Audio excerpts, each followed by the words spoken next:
Kuna story kwamba mmechoma nguo za brandi ya Kawe Icon. Oh, that. Tumechoma sisi. Why? Kulikuwa kuna ujumbe gani ambao unautuma katika kuchoma t-shirt? Yaani kwamba mimi niwaambie kwamba sitaki ujamaa. Sitaki show wani kwamba ndio sababu ambayo umepelekea kwamba umechoma t-shirt. Wameniletea t-shirt. Wamekuletea wao wenyewe, kumbe ndio wamekuletea. Sasa mimi si mkubwa. Maana walikuwa wanauliza umeitoa wapi? Umeitoa wapi, wanadanganya. Mimi nilijua umemtuma mtu kununua. Nilinunua mimi t-shirt mbaya kama ile. Mimi ninunua t-shirt mbaya kama ile.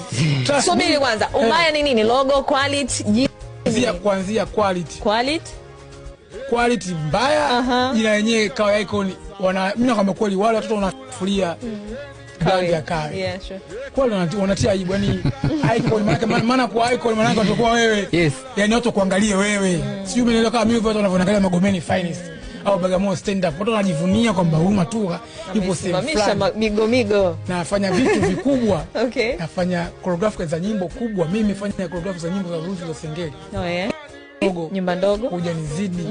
D Voice. Nyimbo kibao Diamond cha perform naye mimi. Mimi naenda Wasafi kwa ajili ya Sengeli tu kwenye ngoma zao kutunga. Okay. Nyimbo nyingi kaka. Na simu inatoka ikitokea wapi kwa Diamond mwenyewe? Sasa zitoke kwa nani? Okay, nadhani au nikuonyeshe nichukue simu hapa nimpigie. Matua. Okay.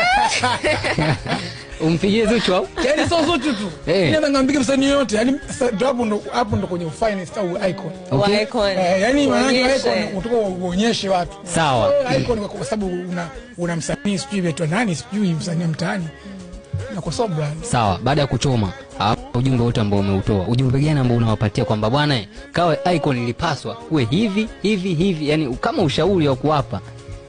Hebu hapo ujumbe. Ujumbe nawataka kuwapa, wasikwaza cha kwanza wasichafue Kawe.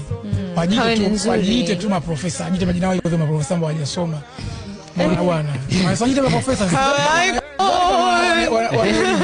Naona kwa hiyo wasichafue. Mimi na media iko kali. Yeah, sure. Mimi fly kuna kumbe Kawe kuna vitu kama hivi nasemaga Kawe shamba, lakini kumbe watu wameendelea. Jamani. Kwa wale watoto ndio wanafanya Kawe ionekane mbaya. Cha kwanza ni watu wa Magomeni. Cha kwanza wajisimamie wao. Okay. Wajisimamie wao, wapambane wao ili Kawe ijivunie kuhusu wao.